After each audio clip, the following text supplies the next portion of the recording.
여러분 안녕하십니까? 오늘은 어거스틴의 그 사상에 대해서, 또 그분이 쓰신 그 정말 주옥 같은 그런 여러 책들에 대해서, 그리고 그분으로 인하여 만들어진 서방 라틴 교회의 중요한 교리들에 대해서 살펴보도록 하겠습니다. 이런 일들을 우리가 같이 고찰하는 것은 참 굉장히 흥미가 있고, 또 우리의 영혼을 굉장히 풍요롭게 하는 일이 아닐 수가 없습니다. 왜냐하면 우리들은 누군가의 삶의 그 모델이 되어지길 원하고요. 내가 흠모하고 있는, 또 내가 좀 닮고 싶은 사람의 그 생애와 내가 동일시 되어지고 싶은 그런 성향이 있습니다. 우리가 교회의 역사를 공부하면서 우리는 정말 위대하고 또 용기 있었던 많은 사람들의 그런 기록들을 보면서 나도 모르게 나의 삶을 그런 삶으로 인발브 하길 원하는 그런 동기들이 내 속에서 자꾸 생겨나게 되기 때문이죠. 우리가 지난 편에서, 우리 지난번 강의에서 우리가 보았던 것은 그 어거스틴의 생애 속의 사상적인 변천, 그리고 그가 만났던 여러 이단들과의 논쟁, 또 그것을 거쳐가면서 결국엔 어거스틴의 그런 사상과 신학이 공고히 되어졌다라고 하는 것을 살펴보았죠. 이제 오늘 이 시간에 여러분들하고 보게 되는 것은 먼저 어거스틴의 중요한 우리에게 남겨준 중요한 책들을 몇 권 소개하겠습니다. 그 중에 첫 번째는 참회록입니다. Confessions. 이 참회록, 그렇게 부피가 큰 책은 아닙니다. 그렇지만 이 책은 기독교 10대 고전 중에서 꼭 빠지라고 하면 서러울 정도의 그런 중요한 책이 아닐 수가 없습니다. 그래서 이 참회록은 주로 이제 두 가지 파트로 나눠져 있어요. 이 참회록은 사실은 자신에 대한 그 내면적 계시라고도 할 수 있어요. 즉 무슨 말이냐면 어거스틴의 자신이 걸어왔던 그 내면적인 여행의 을 수레한, 그것을 회고한 그런 책이다 라고 생각이 되어집니다. 그러면서 이 책에는 두 파트가 되어지는데, 첫째는 자기의 개인적인 삶에 있어서의 어떤 고백으로서 역사적인 고백입니다. 자기가 걸어왔던 역사적인 여행. 그런가 하면 뒷부분에는 또 어떤 것이 나오냐면, 이것은 모든 인류의 역사에 있어서의 하나님의 주권, 이런 것들이 강조됩니다. 사실 어떻게 보면 이 참회록은 그 어거스틴이 쓴 또 하나의 중요한 책인 그 신의 도성, City of God, 이 신의 도성과 함께 하나의 역사적인 두 책이라고도 할 수 있어요. 아까 그 참회록이라는 것이 개인 역사의 고백에 더 강조를 두고 있다면, 물론 그걸 통해서 결국 인간의 역사에 하나님의 주권도 말하고 있지만, 그러나 보다 더 집중적으로 인류의 역사에 대한 파노라마를 그려낸 책이 바로 City of God이다. 그래서 모든 인류 역사의 역사의 과정, 그리고 종말, 이런 부분을 다룬 책이 바로 City of God이다. 이렇게 두 가지 책을 좀 비교를 할 수가 있어요. 아까 그 참회록에서 자신이 어렸을 때부터 갈등하던 요소들, 그리고 키케로를 만났던 것, 키케로의 책을 만났던 것, 그 다음에 마니교에 빠졌던 거, 그 다음에 신프라톤주의, 그리고 기독교인으로서 자신이 이제 바뀌게 됐던 거, 이런 것들이 참회록 속에 나오고 있고요.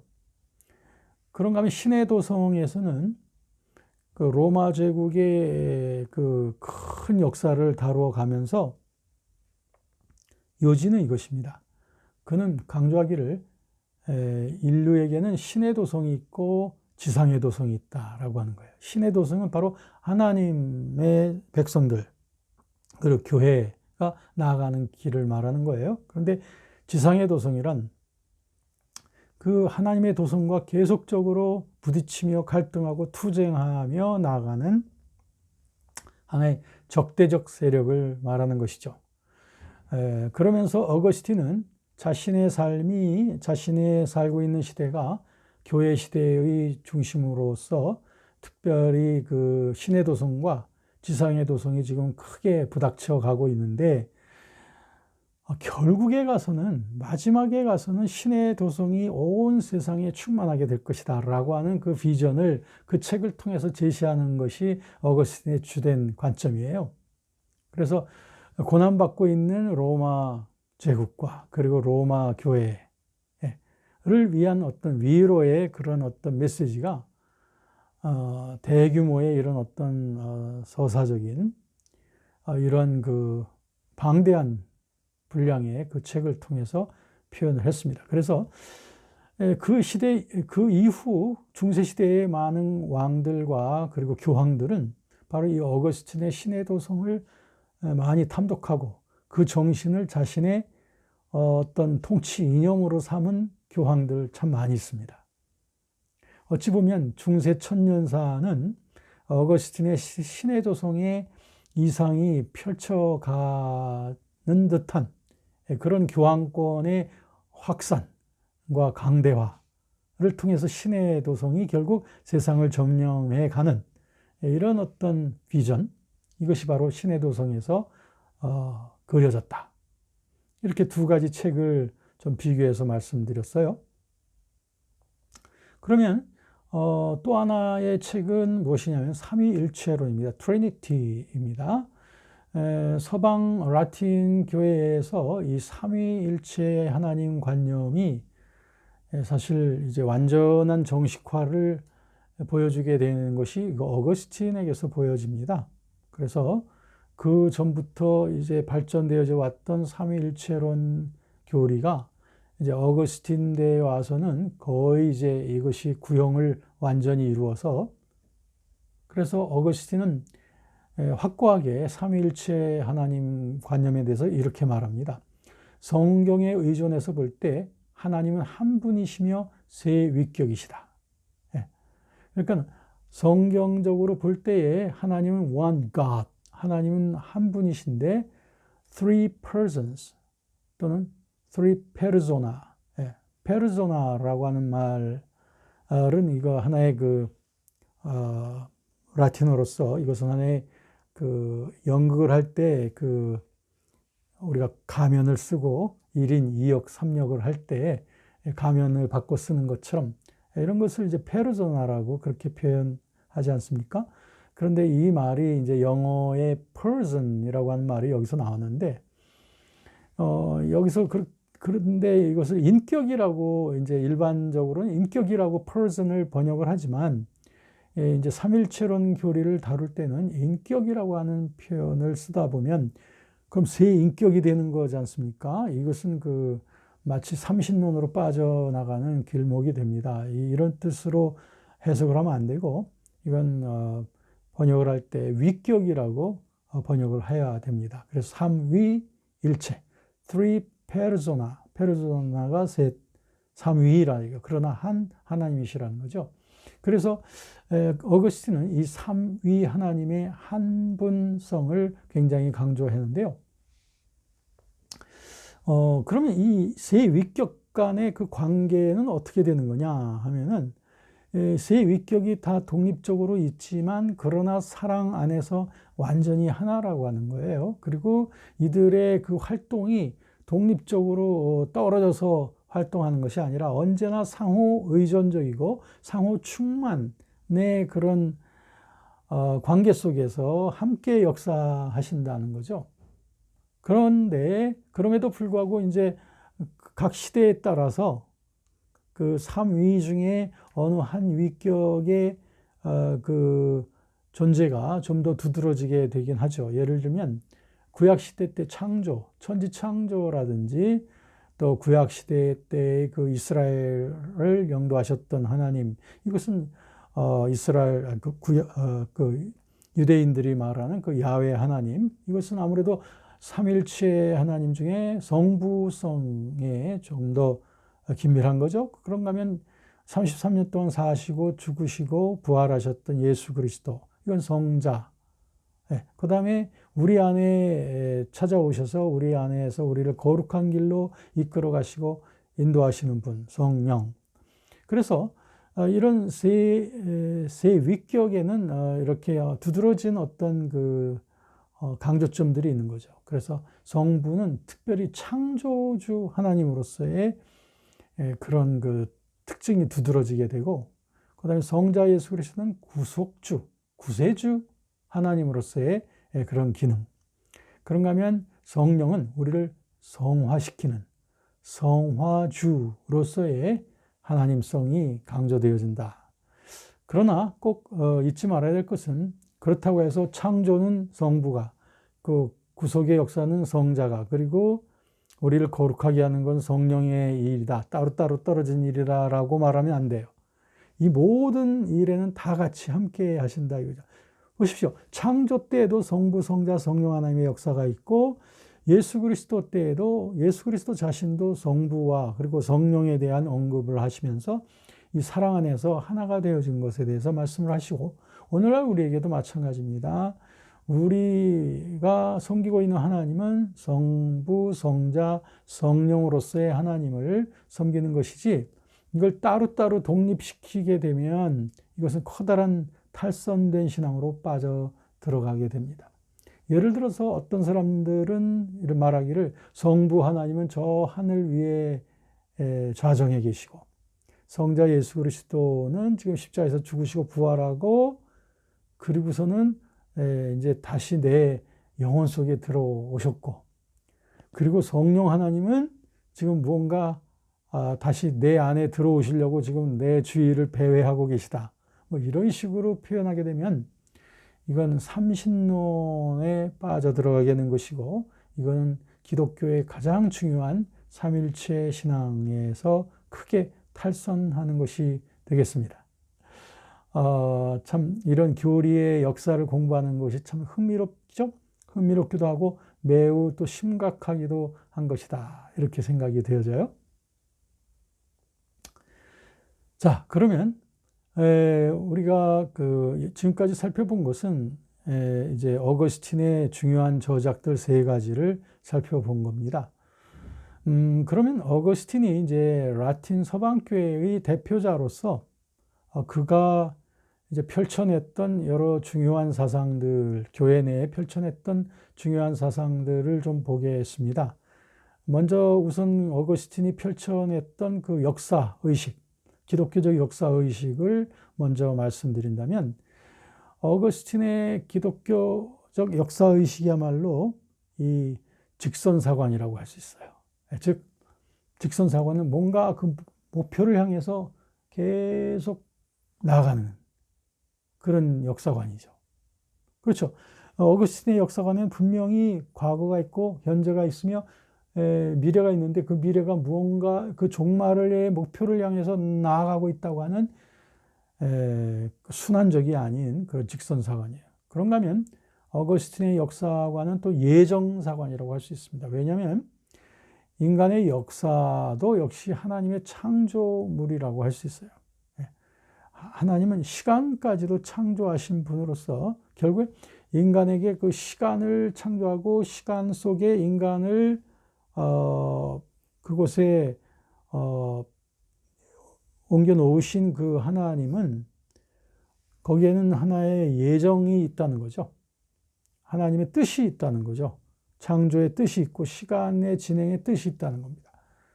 그게 이제 예정사관이고, 그 다음에 세 번째는 목적사관입니다. 이 목적사관은 아까 직선사관하고 통하는 거죠. 결국 목적이 뭐냐? 인류의 목적이 무엇이냐?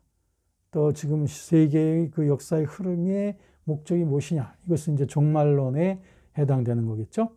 이런 세 가지, 그러니까 기독교적 역사관의 세 가지 중요한 예정사관, 직선사관, 그 다음에 목적사관, 이렇게 세 가지를 들 수가 있습니다. 그러니까 이 어거스틴 이후 중세시대 때는 이러한 어거스틴적 역사의식으로 계속 충실했던 것이다. 그리고 잊지 말아야 될 것은 이 예정사관과 직선사관과 목적사관의 주체가 뭐냐? 그건 바로 하나님이다 라고 하는 거죠. 하나님이 그 역사의 주체다 라고 하는 거죠. 예, 그 다음에 우리가 보신 것은 말이죠. 어거스틴의 그 구원관에 대해서 좀 보시도록 하겠습니다. 아까 펠라기우스와의 그 격돌을 통해서 어거스틴의 구원관이 공고히 되어졌다라고 아까 말씀드렸죠. 그렇습니다. 어거스틴은 그래서 어거스틴의 구원관은 어떻게 형성되냐면 에덴 동산에서 하나님은 인간을 아주 선하게 창조하셨다는 거죠. 죄 없이 창조하셨다 이거예요.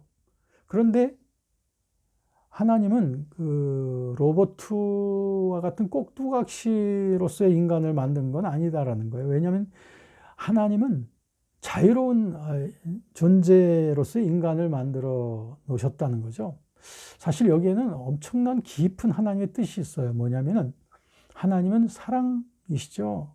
인간을 너무 사랑하셨죠. 그 하나님께서 우리 인간에게 받기 원하시는 것이 있습니다. 그게 뭘까요? 그거는 충성과 사랑이에요. 한마디로 사랑입니다.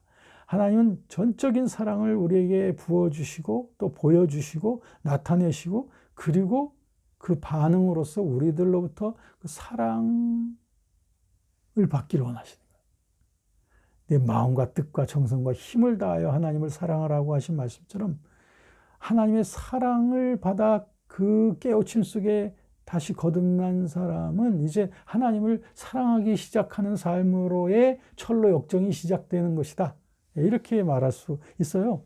사실 하나님은 인간으로부터 사랑받기를 원하셨기 때문에 인간에게 자유를 주셔야 됐어요.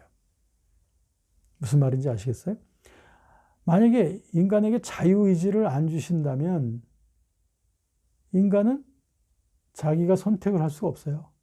그럼 사랑이란 만약에 내가 로봇을 만들어 놓고 로봇에게 스위치를 하나 눌러 놓으면 로봇가 계속 나를 쫓아올 수밖에 없는 그 기능이죠. 네, 내가 하라는 대로 하는 복종은 해요. 그런데 그거는 즐겨 사랑하는 것은 만들어 갈 수가 없어요. 로봇에게는. 인간에게는 자발적으로 순종하고 자발적으로 하나님을 사랑하는 존재가 되기를 원하셨던 거예요. 그래야 그게 사랑받는 거 아니겠습니까? 넌 나를 사랑할 수밖에 없어 라고 그렇게 모든 자료를 입력해 놓고 사랑 한다고 나에게 고백을 받는다면 그게 사랑입니까? 사랑이란 자유가 있어야 되고 선택 가운데서 사랑을 해야 그게 참다운 사랑이죠. 그래서 인간을 완전하게 만들어 놓으셨지만 그 중에 자유의지를 주신 겁니다. 그래서 하나님의 원대한 뜻은 인간들이 자신의 자유를 가지고 하나님을 전심으로 사랑할 수 있는 존재들이 되어지는 거예요. 자, 그런데 그렇게 되어지는 그 과정에서 아담과 하와의 범죄와 불순종이 사건 속에 일어나게 됐죠. 그 결과, 결국에 인간들 속에는 불순종과 범죄의 속성이 깃들게 되었죠. 그게 바로 아담으로부터 유전받은 유전죄이고 그것이 우리 속에 있는 원죄인 거예요. 그래서 하나님은 아담에게 이런 그 자유의지를 주어서 그 자유의지를 통해서 하나님을 사랑하기를 선택하기를 원하셨다라고 하는 거예요. 그게 바로 하나님께서 인간에게 자유의지를 주신 궁극적인 목적이었던 거죠. 그런데 아담과 하와는 그걸 오용했다는 거죠. 잘못 선택했다는 거죠. 그래서 인간은 죄를 가지고 태어나는 존재들이 될 수밖에 없었다는 거죠. 왜? 아담의 속성을 우리가 가지고 태어나게 됐으니까. 그런데 결국에는 그와 같은 그 인간을 회복시키는 그 하나님의 원대한 그리고 궁극적이고 그리고 가장 완전한 계획이 예수 그리스도의 그 십자가 사건에서 만들어진 겁니다. 하나님이 실패한 것이 아니라 마치 인간은 범죄에서 타락함으로 말미암아 자신에게 준 기회를 악용했지만, 그러나 이 범죄한 인간을 다시 회복시켜 나가서 마침내 그리스도 안에서 완전히 자신의 자발적인 노력과 그리고 자발적인 의욕을 가지고 하나님께 순종하고 그리고 사랑하는 존재로 만들어가게 되는 거죠. 그렇습니다. 그래서 우리들은 그리스도 안에서 우리가 엄청난 사랑의 빚을 지고 우리가 새로 거듭나지 않습니까? 그러면 그때부터 우리 속에서 주님을 향한 사랑이 이제 촉발되어지는 거예요. 하나님을 향한 사랑.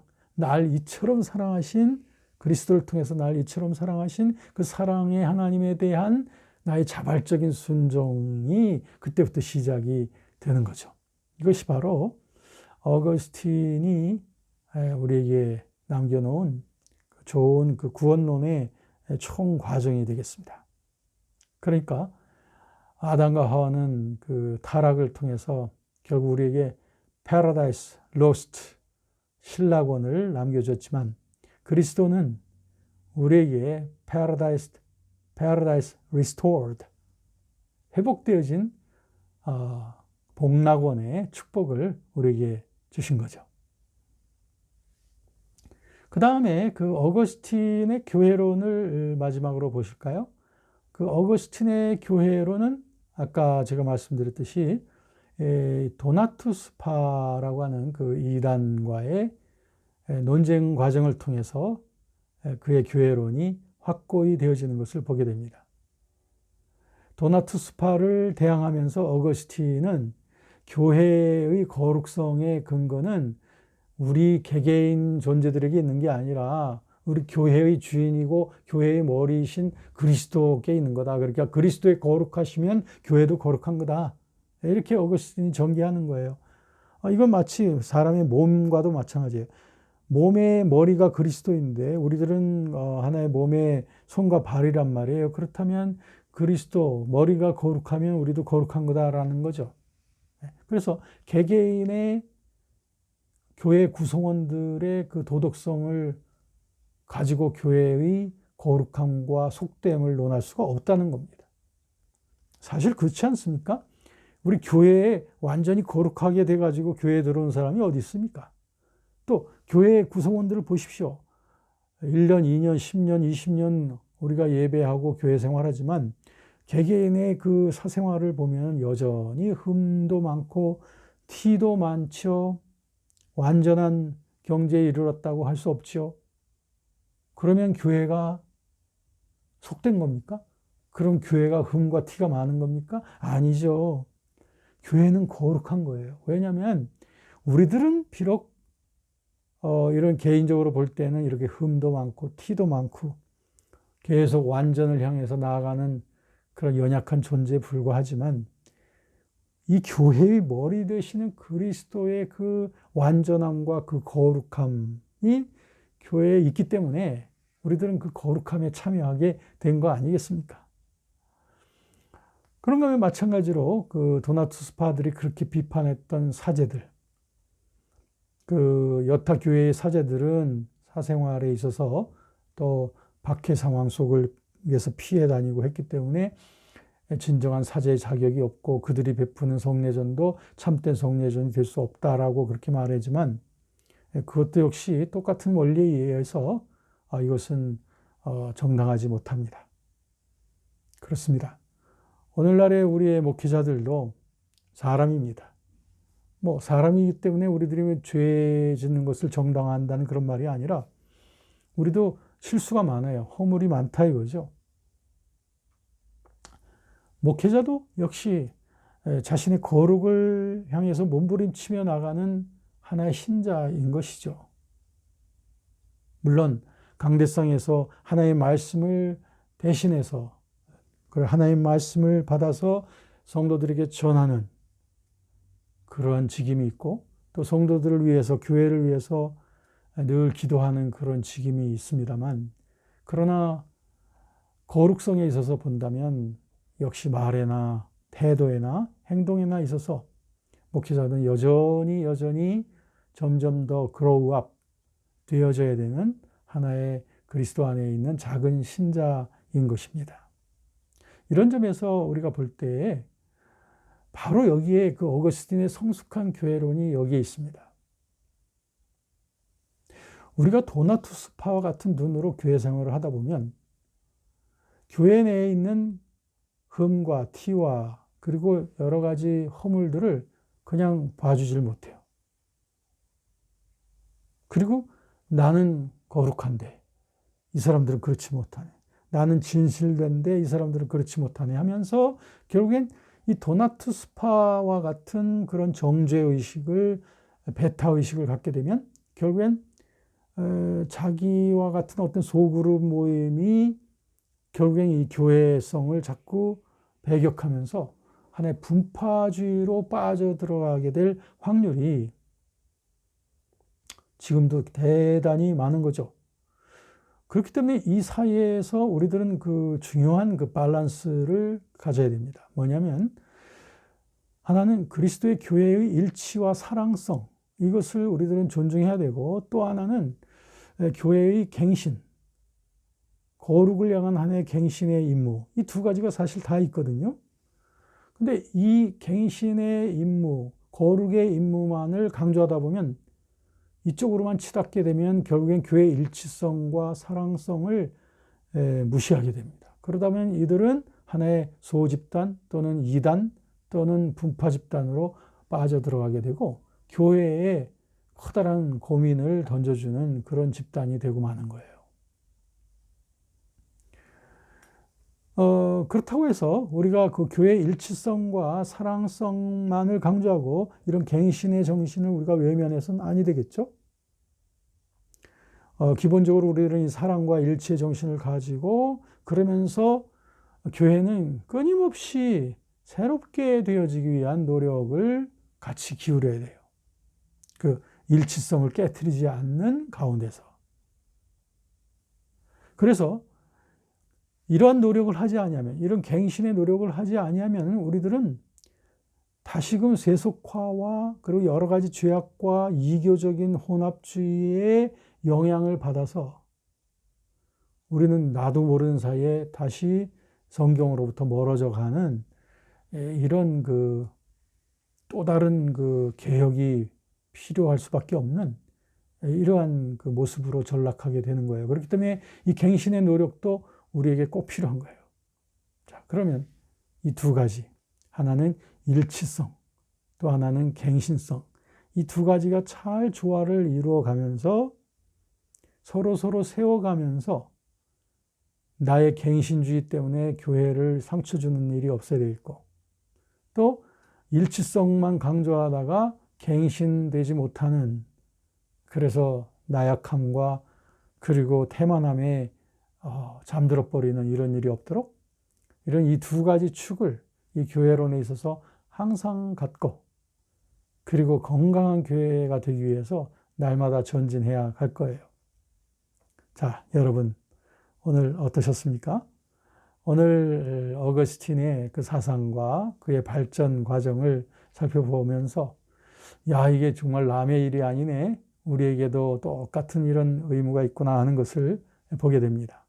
여러분, 우리 교회의 구성원인 저와 여러분들, 우리가 이런 한편으로는 사랑과 일치, 또 한편으로는 갱신의 이 책무를 등한히 하지 아니함으로써 우리들이 성숙한 교회, 더욱더 건강한 교회를 이루어 나갈 수 있는 우리가 되었으면 합니다.